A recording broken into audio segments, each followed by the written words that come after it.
Perhatikan dengan baik.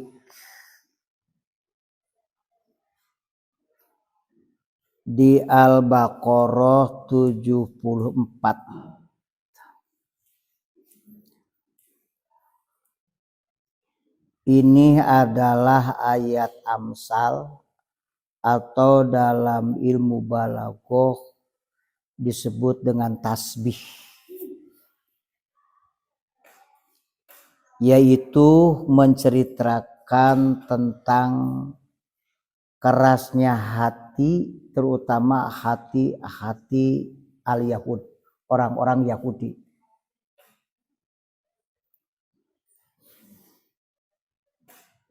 Padahal Allah telah menjelaskan dan menerangkan tentang bukti-bukti kekuasaan Allah. Di mana ketika ada orang yang ada orang yang dibunuh dan tak diketahui siapa pembunuhnya, dan akhirnya Allah memberi petunjuk melalui Nabi Musa alaihissalam agar menyembelih seekor sapi betina agar bagian darinya dipukulkan kepada orang yang mati. Ada yang menyebut lidahnya, yang dipukulkan itu ada yang menyebut ekornya. Lalu si orang yang dibunuh tadi menjadi bangun atau hidup dan mengatakan qatalani fulanun, telah membunuhku si fulan, telah membunuhku si fulan. Ini tentu berkaitan dengan waris, karena membunuh itu salah satu penghalang terhalangnya waris. Dan itu telah dibuktikan di mana orang mati bisa hidup kembali. Ternyata bagi orang-orang yang keras hatinya itu tetap tak bergeming, tak membuat mengubah jiwanya, karena itu keras. Malah setelah diterangkan, harusnya mereka benar-benar sadar bahwa Allah Maha Kuasa. Ternyata mereka tidak demikian. Tetap saja mereka pembangkang, tetap saja mereka keras. Makanya disebut dalam Quran, summa qasat qulubukum. Setelah itu hatimu malah jadi keras. Bukan lagi lunak, tapi menjadi keras. Kamu lihat dalam tafsirnya ya. Summa qasat qulubukum. Ayyuhal yahudu. Nah ini, wahai orang-orang Yahudi, kenapa hatimu malah semakin keras? Solubat an qabulil haqqi. Solubat itu tersalib, terhalang dengan menerimanya sebuah kebenaran. Harusnya ketika ada bukti-bukti kekuasaan Allah, mereka sadar. Mereka beriman, mengikuti apa yang diajarkan Nabi Musa alaihissalam.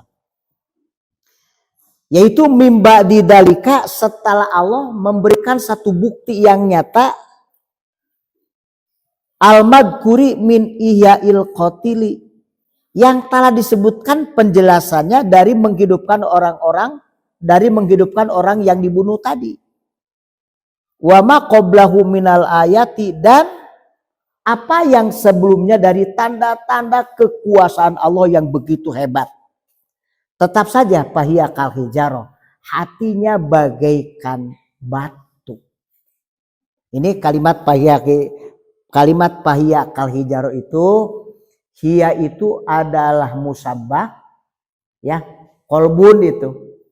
Kaf ada tasbih, kal hijarati musabbah bih. Wajah sibahnya dibuang nih. Wajah sibahnya adalah al-qaswa. Qaswa itu kerasnya. Hatinya bagaikan batu di dalam kerasnya. Saking kerasnya seperti batu. Tapi Quran menjelaskan bahkan lebih keras daripada batu. Nanti kita amsalkan. Kenapa lebih keras daripada batu? Nah, ini hati-hati dengan hati. Hati-hati dengan hati Jangan coba-coba untuk disakiti. Ya. Bila hati disakiti, itu bisa berpaling ke lain hati. Hati-hati dengan hati. Qalbun itu dalam bahasa Arab itu kan sering disebut dengan kata qalbun yang berarti hati. Memang banyak kata-kata itu. Ada qalbun, fuadun, dihnun, sodrun ya. Karena sering bolak-balik. Jadi kalau bolak-balik ya terkadang diingatkan sadar, tak diingatkan lupa gitu kan. Ini mah terus aja keras. Gak bisa diingatkan. Makanya hati-hati, kamu tak boleh hati itu untuk dikotori. Karena kalau sudah kotor, rona itu ada titik-titik hitam. Lalu kalau sudah mengelilingi hati itu, maka hati tertutup. Kalau sudah tertutup, hati itu sudah keras, gak bisa lagi balik. Innal quluba idza tanafaru wudduha mislu jujajati kasruha la yuzbar. Sesungguhnya hati apabila telah hilang rasa imannya, maka itu bagaikan kaca apabila pecah, maka kaca itu sulit untuk ditambah. Karena sudah pecah. Itulah hati orang-orang Yahudi. Tentu ini ayat ini khitabnya kepada Yahudi, tentu maknanya awas. Ibrahnya untuk kita semua. Bukan bercerita tentang hanya sekedar Yahudi. Tapi ibrah buat kita semua. Jangan sampai seperti orang-orang Yahudi. Yang hatinya keras. Dengan peringatan apapun. Dengan ancaman apapun. Dengan keterangan apapun. Yang namanya orang keras. Begitu aja keras. Tak boleh kita menjadi orang-orang keras. Tak boleh ikut orang-orang keras hati. Karena membahayakan buat kita. Bahkan ternyata disebutkan dalam ayat ini. Leheng keneh, orang Sunda mah leheng keneh batu. Kalau hati itu ditasbihkan dengan batu, ternyata masih baikan batu. Masih leheng keneh batu ketimbang hati. Kenapa Quran mengatakan demikian? Yang pertama, kalau berbicara batu, wa inna minal hijarati lama yatafajjaru minhul anhar. Dan kamu tahu di masa Nabi Musa itu ada batu yang mengeluarkan 12 mata air. Betul? Itu kan batu bisa mengeluarkan 12 mata air untuk 12 kelompok di zaman Nabi Musa alaihissalam. Itu batu masih ada manfaatnya. Betul. Itu yang pertama. Yang kedua, wa inna minha lamma yashaqqaqu fayakhruju minhul ma'u. Ada juga batu yang membelah. Batu membelah. Lalu dari belahan batu tersebut juga keluar air. Jadi ada batu secara dat mengeluarkan air, ada batu yang membelah lalu mengeluarkan air. Jadi artinya batu masih tetap ada yang bermanfaat. Wa inna minha lama yahbitu min khosyatillah. Ada juga batu yang jatuh karena takut Allah. Jadi apabila kita bandingkan antara hati dan batu, walaupun amsalnya hati bagaikan batu, ternyata hati lebih keras daripada batu, karena batu itu ternyata masih ada manfaat-manfaat yang diambil dibanding hati yang keras. Seperti apa yang ada pada orang-orang Yahudi. Jadi ayat ini memang khitabnya kepada Yahudi, tapi mananya untuk kita semua. Jangan seperti orang Yahudi. Dikasih tahu, dikasih peringatan, diingatkan, didorong, dimotivasi. Tetap saja mati. Bahaya kalau hati sudah mati. Maka berarti mati seluruh hidup kita. Timtum? Ini kita lihat di Al-Baqarah ini. Oleh karena itu harus kita pahami bersama dalam ayat-ayat kisah ini ada ibrah pelajaran yang harus dapat kita ambil. Jadi Di sini disebutkan ada 3 macam batu. Pertama ada batu yang bisa mengeluarkan air sampai 12 mata air untuk kelompok orang yang ada pada Nabi Musa. Yang kedua dari batu sendiri ada yang membelah lalu keluar air. Begitu juga ada batu yang jatuh dari atas ke bawah karena takut kepada Allah. Wa qulubukum la tata'assaru wa la talinu wa la tahsya'u. Sedang hatimu tak pernah berpengaruh, tak berbekas, tak ada dampak. Wa la talinu, talunak, ya, talunak hatimu, wa la tahsya'u, bahkan hatimu tak pernah khusyuk. Ini dalam tafsirnya. Padahal wa mallahu, tidaklah Allah bighafilin, Allah itu tidaklah maha lalai amma ta'malun, terhadap apa yang kamu kerjakan. Wa innama, hanya saja Allah yuakhirukum, mengakhirkan kamu liwaktukum, untuk waktumu. Artinya setiap orang akan diberi waktu dan tempo oleh Allah. Pada akhirnya orang akan kembali kepada Allah dan harus mempertanggungjawabkan di sisi Allah. Jadi kalau ada orang-orang inkar, orang maksiat, ternyata umurnya panjang, itu untuk memperpanjang dosa-dosa mereka agar Allah lebih keras siksaannya. Hati-hati. Itu bukan jaminan bagi siapapun. Karena urusannya bukan panjang dan pendek umur, melainkan panjang baik, pendek pun baik. Makanya Rasul berdoa, ya doanya begitu Rasulullah. Allahumma ahyini idza kanal hayatu khairan li wa tawaffani idza kanal mautu khairan li. Ya Allah, hidupkan aku bila hidup panjang itu baik bagiku, dan wafatkan aku, matikan aku bila ternyata itu pondok umur, mati itu lebih baik untukku. Yang terpenting baik dalam hidup itu.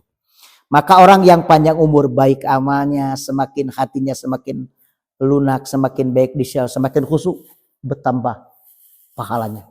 Orang yang terus panjang umurnya, hati semakin keras, semakin bedang, semakin terus mempertontonkan bentuk-bentuk perawanan terhadap Allah SWT, maka itu berarti menunggu waktu yang cukup lama dan akan Allah lipat gandakan siksaannya di akhirat nanti. Naudzubillah min dzalik untuk kita semua. Ya, hindari seluruh perbuatan-perbuatan tindakan Yahudi. Kemudian dalam ayat ini wafi qiraatin, dan dalam satu bacaan bitahtaniyati, dengan 2 titik di bawah.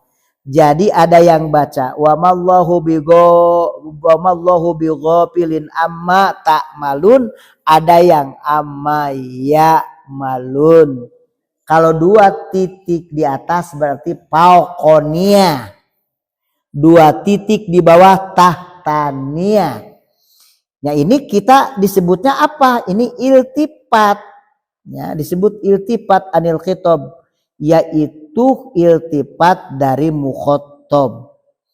Jadi kalau kalimat dibacanya yaitu ya'malun, berarti iltifat dari mukhatabnya, dari mukhatab kepada goib. Ada yang dari goib kepada mukhatab. Kenapa? Karena dari atasnya bisa kita lihat. Coba lihat di sini. Fayakhruju minhul ma'u wa inna minha lamma yahbitu min khosyatillah wa mallahu bighafilin amma ta'malun. Tiluhurna goib kahanap mukhatab. Ada lagi kalau dibarisi ya'malun, berarti dari atas itu goib lagi. Kalau dari atas goib lalu dibaca ta'malun, berarti mukhatab. Jadi banyak sekali dalam Al-Quran ada iltifat itu mukhatab kepada goib, ada yang goib kepada mukhatab. Ada yang jadi dari mufrad kepada jama', ada yang jadi kebanyakannya dari mufrad kepada jama'. Seperti dalam Al-Quran umpamanya wa minan nasi mayyaqulu. Man itu mufrad atau jama'? Man itu adalah mufrad, buktinya yaqulu. Tapi ke bawahnya wa ma hum bimu'minin. Tidak wa ma huwa, harusnya wa ma huwa. Tapi kenapa wa ma hum bimumin? Sama itu juga iltifat dari mufrad kepada jama'. Dan yang kedua itu juga terjadi pengembalian domir, ada yang kembali kepada lafadznya, ada yang kembali kepada maknanya. Jadi kalau kamu nanti mendapatkan satu kalimat awalnya umpamanya mukhotob tapi ke bawahnya goib, atau goib kepada mukhotob, itu namanya iltifat, di mana maknanya bisa menyeluruh mereka dan kamu sekalian, atau secara khusus kamu sekalian termasuk juga mereka, atau juga mereka termasuk kamu sekalian. Itulah disebutkan dalam Al-Quran mengenai iltifat. Kamu telah belajar dalam ilmu balaghah, yaitu di dalam bab bade, ilmu bade, yaitu mengenai bade muhasinah maknawiyah, ya, bade muhasinah maknawiyah. Seperti dalam Quran Al-Fatihah, ini gue semuanya. Alhamdulillahirabbil alamin arrahmanirrahim maliki yaumiddin iyyaka. Nah, harusnya kalau menurut susunannya bukan iyyaka, iyyahu na'budu wa iyyahu nasta'in, ya. Karena gaib. Alhamdulillahirabbil alamin arrahmanirrahim maliki yaumiddin iyyahu na'budu wa iyyahu nasta'in. Kenapa jadi iyyaka tidak iyyahu? Ini iltifat dari gaib kepada mukhotob. Paham tem? Apa katanya tujuannya? Ibtinanan fil kalam, menguji dalam pembicaraan, begitu ya. Juga wa isgo'an lisami, agar orang yang mendengar terkejut, begitu. Jadi besar perhatiannya. Oh, kenapa berubah? Nah, disitulah orang yang mendengar menjadi terkejut. Itulah tujuan dari apa?